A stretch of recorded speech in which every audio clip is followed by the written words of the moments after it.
Hello friend, आप सभी का स्वागत है जीत स्टडी पॉइंट चैनल में। आज की इस वीडियो में यूपी बीएड एंट्रेंस एग्जाम 2024 के लिए हिंदी का प्रैक्टिस सेट करने वाले हैं। तो वीडियो को शुरू से लेकर अंत तक देखिएगा। चैनल पर नए चैनल को सब्सक्राइब कर लीजिएगा। पीडीएफ के लिए जीत स्टडी पॉइंट टेलीग्राम चैनल को ज्वाइन कर लीजिएगा। यूपी बीएड एंट्रेंस एग्जाम आपका 9 जून को होने वाला है। बहुत ही कम समय आपके पास बचा हुआ है, तो जो भी आपके पास बुक्स नोट्स हो उसी से आप ज़्यादा से ज़्यादा रिवीजन कीजिए, जिससे आपका एग्जाम में अच्छा नंबर आ सके। और यह देखिए यूपी बीएड एंट्रेंस एग्जाम का प्रीवियस ईयर पेपर है। और यूपी बीएड एंट्रेंस एग्जाम में देखेंगे सबसे ज़्यादा प्रश्न आपके 10 साल के प्रीवियस ईयर क्वेश्चन पेपर से पूछे जाते हैं। जीके में देखेंगे लगभग 20 से 25 प्रश्न रिपीट होते हैं। इसी तरीके से आपका यहाँ पर हिंदी है। हिंदी में भी देखेंगे लगभग 30 से 35 प्रश्न आपके प्रीवियस ईयर क्वेश्चन पेपर से ही रिपीट होते हैं। और रीजनिंग में भी देखेंगे लगभग 30 से 35 प्रश्न आपके सेम पैटर्न पर पूछे जाते हैं। तो यह देखिए यूपी बीएड एंट्रेंस एग्जाम का प्रीवियस ईयर पेपर है, 2011 से लेकर के 2023 तक का है। पूरे 13 साल का पेपर है, आंसर की के साथ है और इसमें एक्सप्लेनेशन भी किया गया है। और इसी में 2023 का भी पेपर दिया गया है। तो वीडियो के नीचे डिस्क्रिप्शन बॉक्स में आपको एक लिंक मिलेगी, लिंक को क्लिक करना होगा, नाम मोबाइल नंबर फिल करना होगा और सिर्फ आपको 20 रुपये का पेमेंट करना होगा। और 20 रुपये की जैसे ही पेमेंट यहाँ पे कंप्लीट करते हैं, ये जो प्रीवियस ईयर पेपर का पीडीएफ है ये डाउनलोड हो जाएगा। अगर इसे तैयारी कर लेते हैं तो आपको निश्चित ही सरकारी कॉलेज मिलेंगे। इसके अलावा यहाँ पर के लिंक से परचेज करने में कोई भी प्रॉब्लम आ रही है तो डायरेक्ट भी आप यहाँ पे परचेज कर सकते हैं। आपको देखिए यहाँ पे व्हाट्सअप नंबर दिया जा रहा है। इस व्हाट्सअप नंबर पर आपको यहाँ पे UP BEd previous year paper आपको लिख करके मैसेज करना है। जैसे ही मैसेज करेंगे आपको रिप्लाई कर दिया जाएगा। और यह जो आपका यहाँ पर देखिए प्रीवियस ईयर पेपर का पीडीएफ है, इसको यहाँ से भी आप ले सकते हैं। द्वंद्व समास में किसका प्रयोग किया जाता है? तो इसका देखिए आपको यहाँ पे सही जवाब बताना है। द्वंद्व समास में संयोजक चिन्ह का प्रयोग किया जाता है, तो यहाँ पर आपका ऑप्शन नंबर बी बिल्कुल यहाँ पर राइट आंसर हो जाएगा। देखिए जैसे यहाँ पर माता पिता शब्द है, यहाँ पर देखिए आपका द्वंद्व समास है और बीच में देखिए आपका संयोजक चिन्ह लगा हुआ है। इसके बाद देखिए यहाँ पर नेक्स्ट प्रश्न है, महोत्सव शब्द का संधि विच्छेद कीजिए। तो इसका देखिए आपको यहाँ पे सही जवाब बताना है। तो यहाँ पर देखिए इसका राइट आंसर हो जाएगा महाधन औसत हो जाएगा। और यहाँ पर देखेंगे आपके ऑप्शन नंबर ए में दिया गया है, तो यहाँ पर आपका ऑप्शन नंबर ए बिल्कुल राइट आंसर हो जाएगा। इसके बाद देखिए यहाँ पर नेक्स्ट प्रश्न आपका दिया गया, दुष्चरित्र व्यक्ति से संबंध नहीं रखना चाहिए। इस वाक्य में प्रयुक्त दुष्चरित्र शब्द व्याकरण की दृष्टि से किस संवर्ग में है? तो इसका देखिए आपको यहाँ पे सही जवाब बताना है। यहाँ पर देखिए दुष्चरित्र देखिए जो शब्द है ये देखिए विशेषण है, तो यहाँ पर आपका ऑप्शन नंबर सी बिल्कुल यहाँ पर राइट आंसर हो जाएगा। इसके बाद देखिए यहाँ पर नेक्स्ट प्रश्न आपका दिया गया है, किसी के दुख से दुखी होकर उस पर की गई दया। तो इसका देखिए आपको यहाँ पे सही जवाब बताना है। किसी के दुख से दुखी होकर उस पर की गई दया अनुकंपा होता है, तो यहाँ पर आपका ऑप्शन नंबर ए बिल्कुल राइट आंसर हो जाएगा। इसके बाद देखिए यहाँ पर नेक्स्ट है कि निम्न में दीर्घ स्वर कौन सा है? तो इसका देखिए आपको यहाँ पे सही जवाब बताना है। यहाँ पर देखिए दिया गया है आपका यहाँ पर दीर्घ स्वर दिया गया है। यहाँ पर देखिए मूल दीर्घ स्वर है, तो यहाँ पर देखेंगे आपका ऑप्शन नंबर ए बिल्कुल राइट आंसर होगा। ये देखिए मूल दीर्घ स्वर है। इसके बाद देखिए यहाँ पर नेक्स्ट प्रश्न आपका यहाँ पर है, सलभ चंचल मेरे प्राण, इसमें देखिए सलभ क्या है? तो इसका देखिए आपको यहाँ पे सही जवाब बताना है। तो यहाँ पर देखिए सलभ हो जाएगा आपका उपमान हो जाएगा ऑप्शन डी में, तो डी आपका यहाँ पर राइट आंसर होगा। इसके बाद देखिए यहाँ पर नेक्स्ट प्रश्न आपका दिया गया है, कौन सा शब्द घोड़ा का पर्यायवाची नहीं है? तो इसका देखिए आपको यहाँ पे सही जवाब बताना है। घोड़ा का देखिए पर्यायवाची होता है, घोटक होता है, बाज होता है, तुरंग होता है, अश्व होता है, शार्दुल नहीं होगा, तो यहाँ पर सी आपका बिल्कुल राइट आंसर हो जाएगा। इसके बाद देखिए यहाँ पर नेक्स्ट प्रश्न है कि शुद्ध वाक्य पहचानिए। तो इसका देखिए आपको यहाँ पे सही जवाब बताना है। 4 वाक्य दिए गए, 4 वाक्य आप ध्यान से पढ़ेंगे, उसके बाद देखिए बताना है कि कौन सा वाक्य आपका शुद्ध है। तो यहाँ पर देखिए इसका राइट आंसर हो जाएगा कि वकील ने कागजातों की जांच की। तो यहाँ पर आपका ऑप्शन नंबर ए बिल्कुल राइट आंसर है। इसके बाद देखिए यहाँ पर नेक्स्ट प्रश्न आपका दिया गया है, एक और अजगर लखी एक और मृगराय, बिकल बटोही बिछी परियो मूर्छा खा, निम्न पंक्तियों में कौन सा रस है? तो यहाँ पर कि इसका राइट आंसर हो जाएगा भयानक रस। ऑप्शन बी में दिया गया है, तो बी आपका यहाँ पर राइट आंसर होगा। इसके बाद देखिए यहाँ पर नेक्स्ट प्रश्न है कि ए इक्य का शुद्ध रूप निम्न में से कौन है? तो इसका देखिए आपको यहाँ पे सही जवाब बताना है। यहाँ पर कि इसका राइट आंसर हो जाएगा ऐक्य होता है, तो यहाँ पे बी आपका राइट आंसर होगा। इसके बाद देखिए यहाँ पर नेक्स्ट आपका दिया गया, खाली स्थान दिया गया से संज्ञा या सर्वनाम शब्द की विशेषता प्रकट होती है। तो यहाँ पर कि इसका राइट आंसर हो जाएगा विशेषण से। विशेषण से देखिए जो संख्या होता है या सर्वनाम है, इसकी सर्वनाम शब्द की जो विशेषता होती है प्रकट होती है। तो यहाँ पे सी आपका राइट आंसर होगा। इसके बाद देखिए यहाँ पर नेक्स्ट है कि किसी पर विजय प्राप्त करने की इच्छा रखने वाला वाक्यांश के लिए एक शब्द है। तो यहाँ पर कि इसका राइट आंसर हो जाएगा जिगीसु होता है। और यहाँ पर देखेंगे सी में दिया गया है तो सी आपका राइट आंसर होगा। इसके बाद देखिए यहाँ पर नेक्स्ट प्रश्न आपका दिया गया, मन मलिन तन सुंदर कैसे विषरस भरा कनक घट जैसे, इन पंक्तियों में कौन सा अलंकार है। तो यहाँ पर कि इसका राइट आंसर होगा दृष्टांत अलंकार है। ऑप्शन ए में दिया गया है तो यहाँ पे ए आपका राइट आंसर होगा।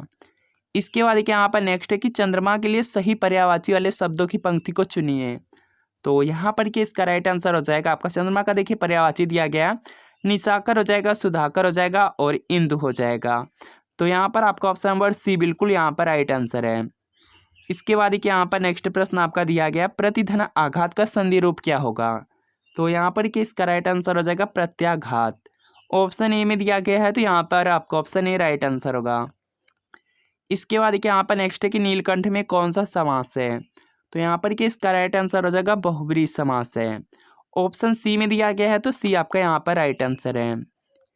इसके बाद देखिए यहाँ पर नेक्स्ट है कि भारत में निर्धनता निर्मूलन कार्य यहाँ पर कि खालिस्तान है गति से नहीं हो सका है।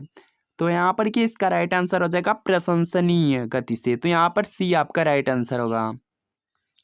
इसके बाद देखिए यहाँ पर नेक्स्ट है कि लाखों लोगों ने इसे महसूस किया, वाक्य में विशेषण है। तो यहाँ पर कि इसका राइट आंसर हो जाएगा, इसमें देखिए जो लाखों शब्द है ये देखिए आपका यहाँ पे विशेषण हो जाएगा। तो यहाँ पर देखेंगे आपके ऑप्शन नंबर सी में है तो सी आपका राइट आंसर होगा।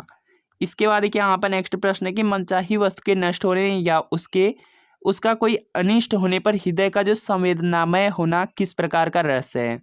तो यहाँ पर कि इसका राइट आंसर होगा करुण रस हो जाएगा। बी में तो बी आपका यहाँ पर राइट आंसर होगा। इसके बाद देखिए यहाँ पर नेक्स्ट की राजभाषा उस भाषा को कहते हैं जिस भाषा के द्वारा।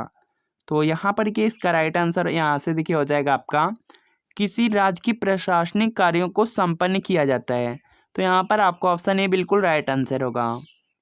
इसके बाद देखिए यहाँ पर नेक्स्ट प्रश्न दिया गया है, स्वरों की मात्राओं तथा अनुस्वार एवं विसर्ग रहित व्यंजन वर्ण की परंपरा को क्या कहते हैं। तो इसका देखिए आपको यहाँ पे सही जवाब बताना है।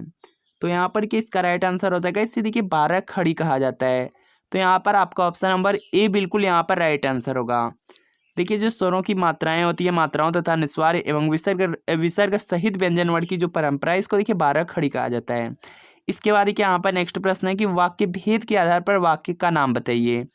मैंने उसे बहुत समझाया परंतु वह नहीं समझी। तो यहाँ पर कि इसका राइट आंसर यहाँ से देखिए हो जाएगा संयुक्त वाक्य है। ऑप्शन सी में तो सी आपका यहाँ पर राइट आंसर हो जाएगा। इसके बाद देखिए यहाँ पर नेक्स्ट है कि निम्नलिखित कहावत का सही अर्थ बताइए। चूहे के चाम से नगाड़े नहीं मढ़े जाते। तो इसका देखिए आपको यहाँ पे सही जवाब बताना है। यहाँ देखिए हो जाएगा कि सीमित साधनों से बड़े काम नहीं होते। तो यहाँ पे डी वाला आपका राइट आंसर है।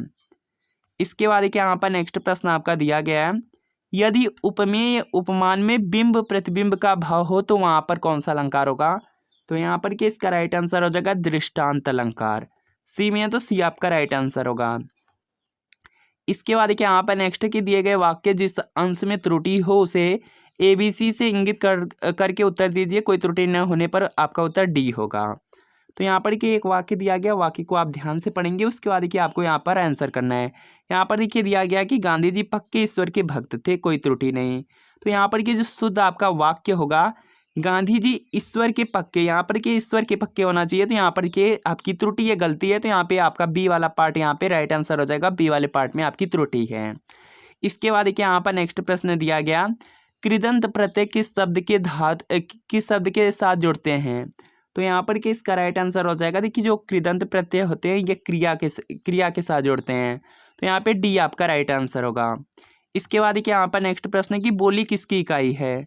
तो इसका देखिए आपको यहाँ पे सही जवाब बताना है। देखिए जो भाषा की देखिए जो छोटी इकाई है इसे देखिए बोली कहा जाता है। तो यहाँ पर आपका ऑप्शन नंबर ए बिल्कुल यहाँ पर राइट आंसर होगा। इसके बाद देखिए यहाँ पर नेक्स्ट प्रश्न है कि नी उपसर्ग से बना शब्द निम्न में से कौन सा है। तो यहाँ पर कि इसका राइट आंसर हो जाएगा नितांत शब्द में। नितांत शब्द में देखिए आपका यहाँ पर नी उपसर्ग लगा है। तो यहाँ पर आपका ऑप्शन नंबर ए बिल्कुल यहाँ पर राइट आंसर होगा। इसके बाद देखिए यहाँ पर नेक्स्ट है कि निम्नलिखित में से अर्ध तत्सम शब्द को पहचानिए।